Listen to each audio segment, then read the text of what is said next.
Canela, canela, canela. Uy, la canela en tour, ¿no? El tour de francés de la canela. Uy, la canela en tour. Uy, uy, con el capachero, la canela. Uy, mire la canela como está recuperada, mire cómo se recuperó tanto que ahora se fue para darlas a pasear. Uy, uy, está bueno, dijo, está bueno este paseo, está bueno, está bueno.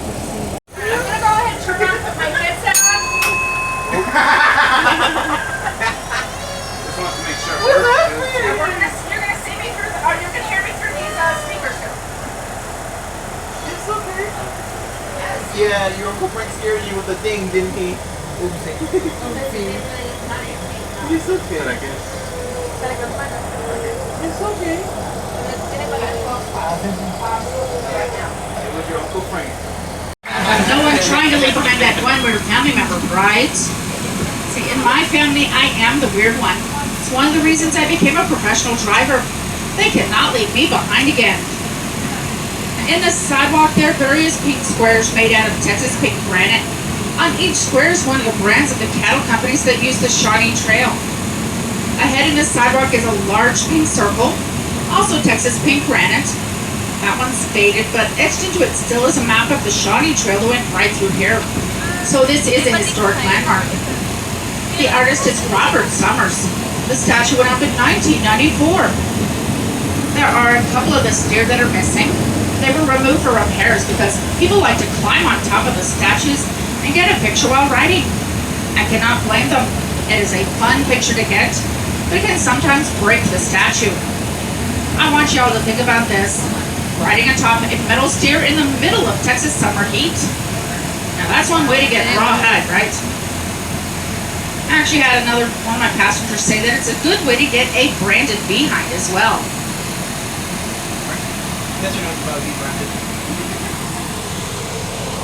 At the next light, you're going to be able to look to the right and you'll see our city hall. It's designed by I.M. Pei. He designed it. If anyone here saw the movie RoboCop, you may recognize our city hall as something else when it comes into view.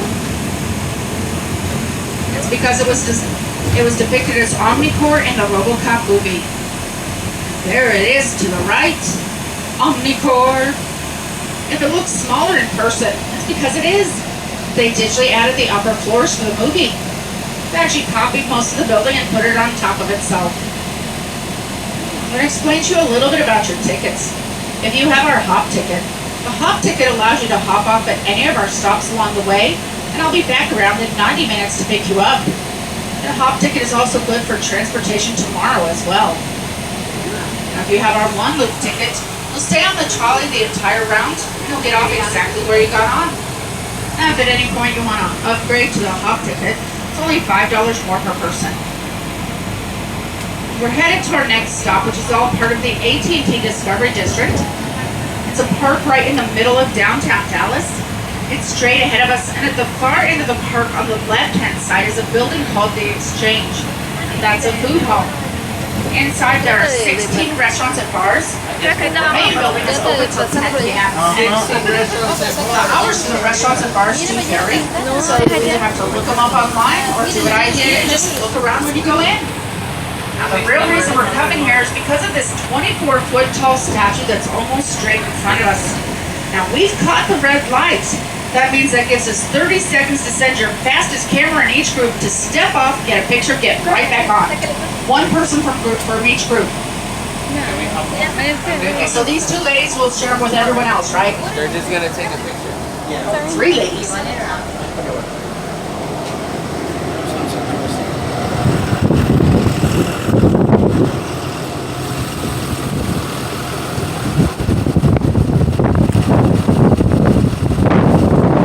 It was not his color.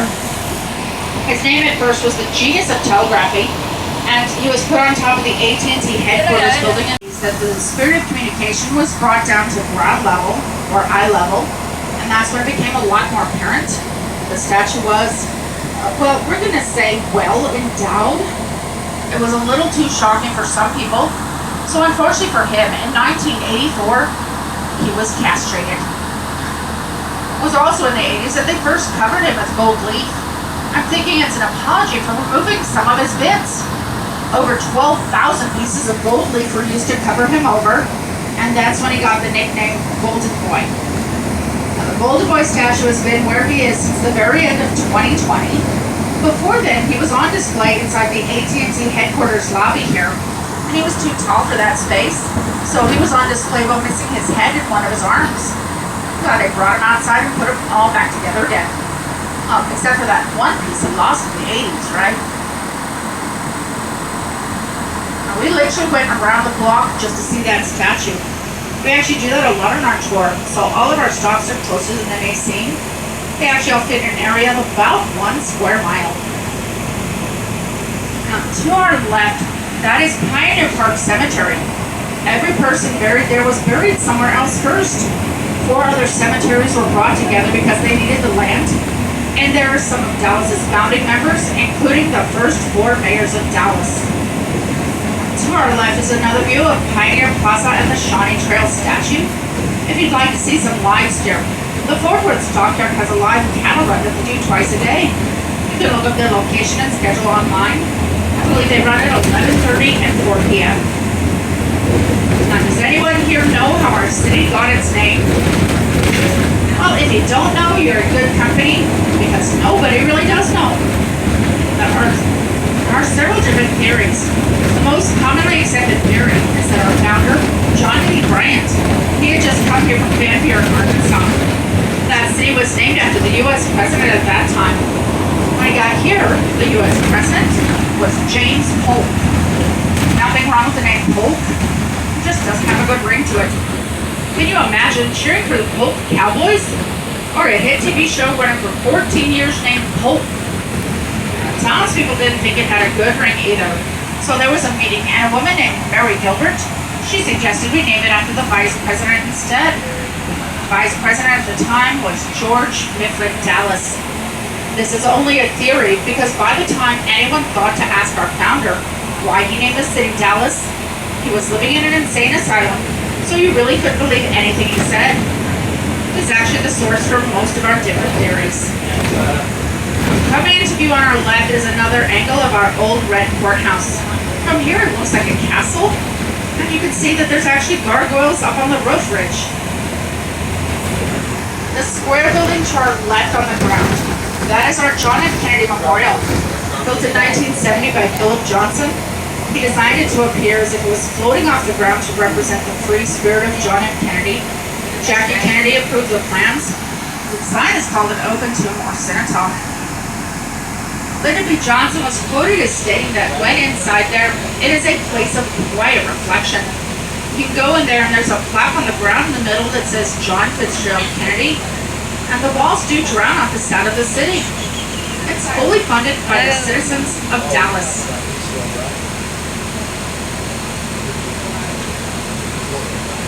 Then the next block ahead and to our left is Founders Plaza. That commemorates how Dallas got its start. On the ground in the middle, there's a Y made out of cobblestones that represents the 3 forks of the Trinity River that meet right here. And there is a cabin, which is a replica of the original cabin our founder, John D. Bryant, first built. We'll get a better view of that cabin after we turn the corner.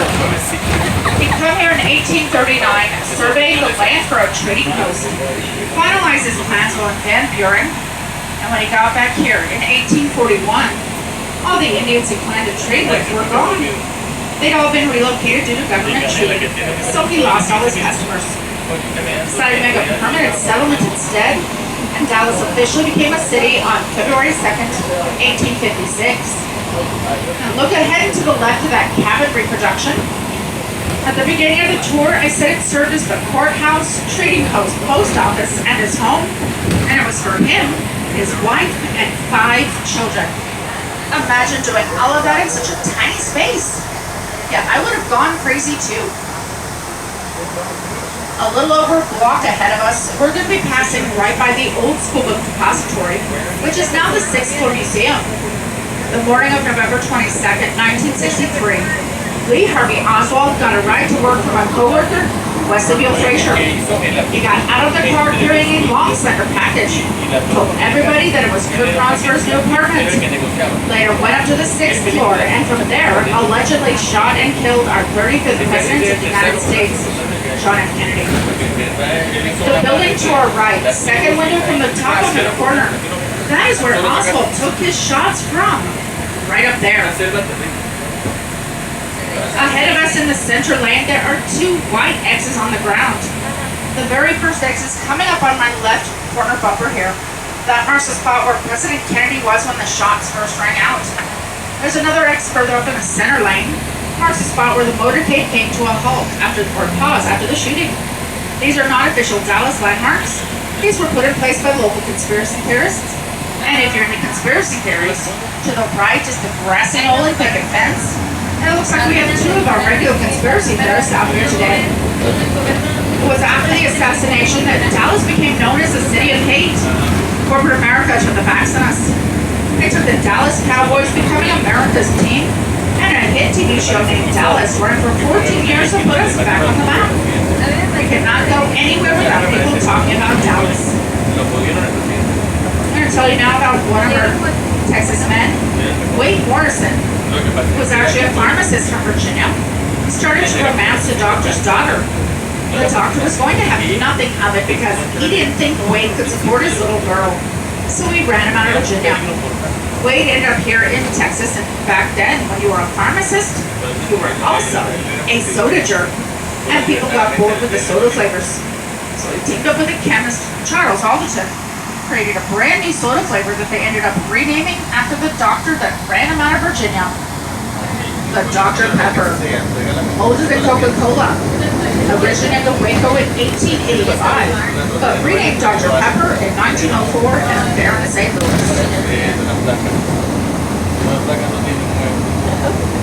Our next point of interest will be coming into view on the right. It'll be after we pass this brown brick building. This brown building here with the tiny windows, that is our extended stay hotel called the Jail. You can check in, but you can't check out, so please, nobody stay here while you're here in Dallas. In the distance, that beautiful piece of art is the Margaret Hunt Hill Bridge. It is 400 feet high, 1,870 feet long.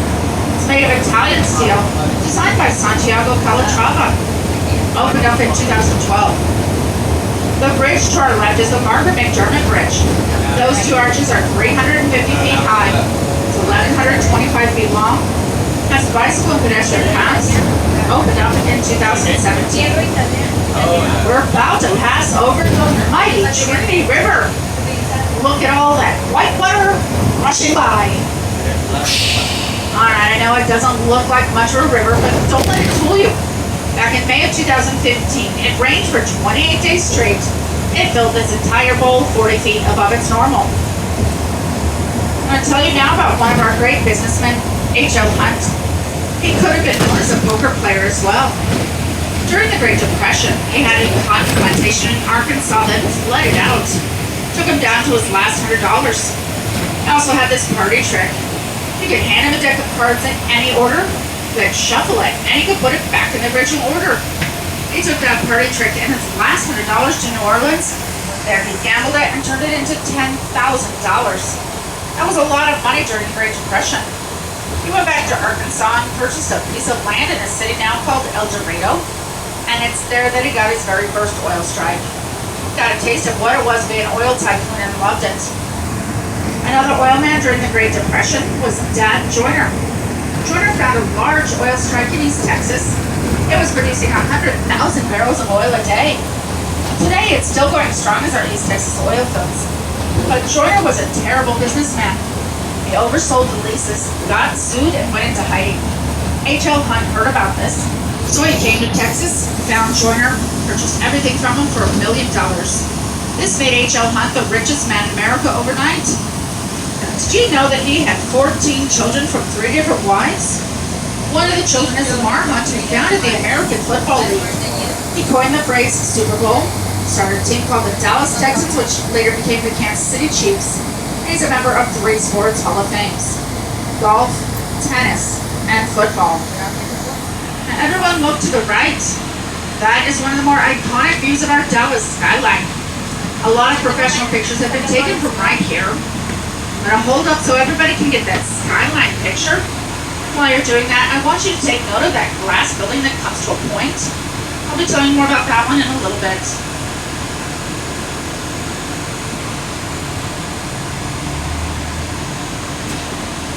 Okay, to our left, that is our Trinity Groves neighborhood.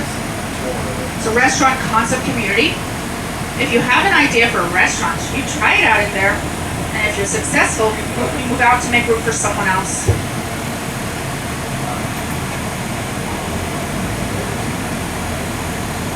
I can't pick up people here, I'm sorry. I get a lot of people wanting to ride my trolley for free.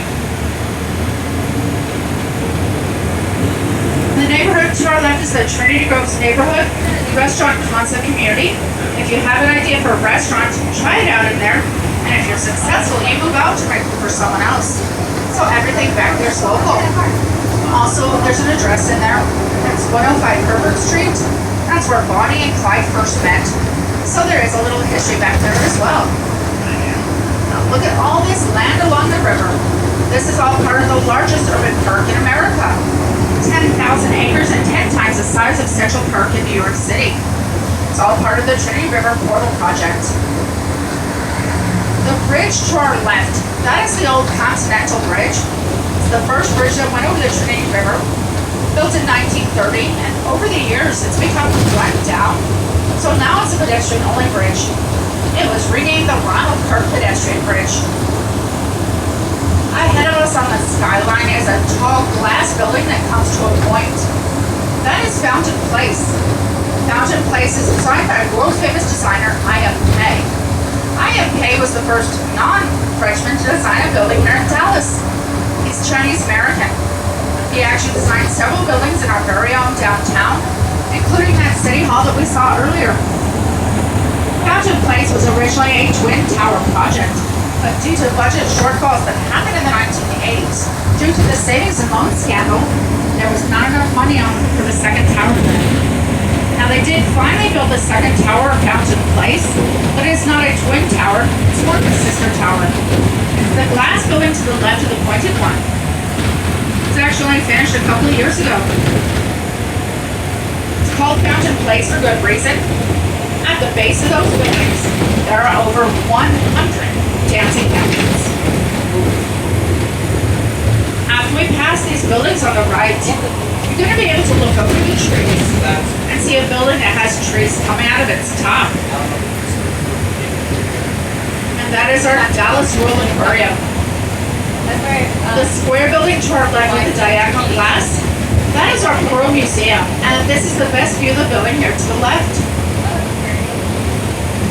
We do have a stop for the Pearl later on, so I'll tell you more about that one in just a few minutes. Ahead to the left, you can see the base of Fountain Place, and from here, you can actually see quite a few of the fountains.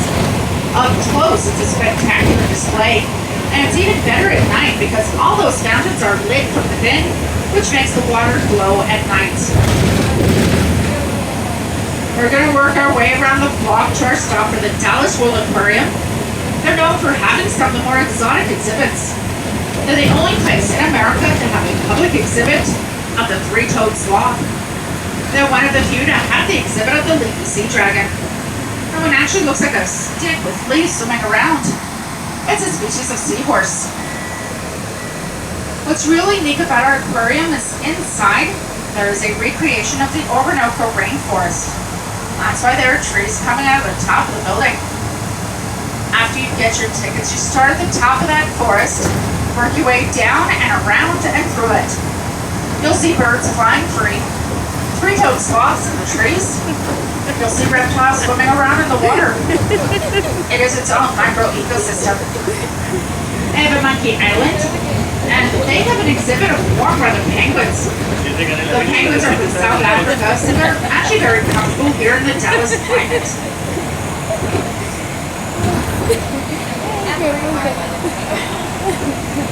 There are animal feedings you can watch.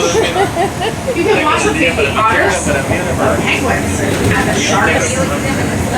When I first started this job, they used to say that they would feed the sharks, the otters, and the penguins.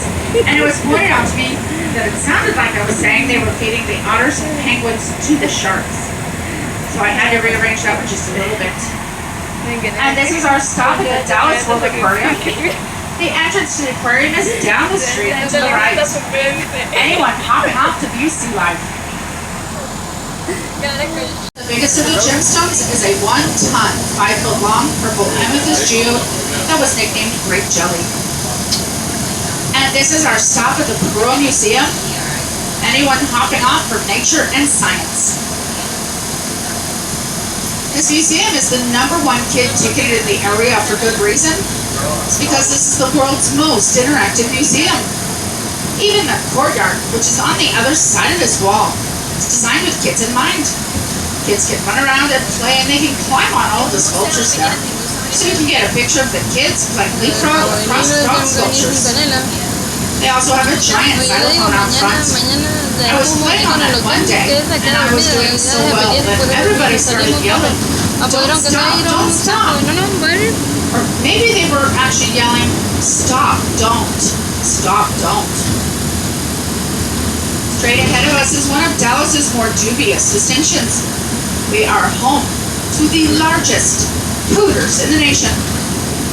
This restaurant was featured on Undercover Boss Season 1, Episode 2.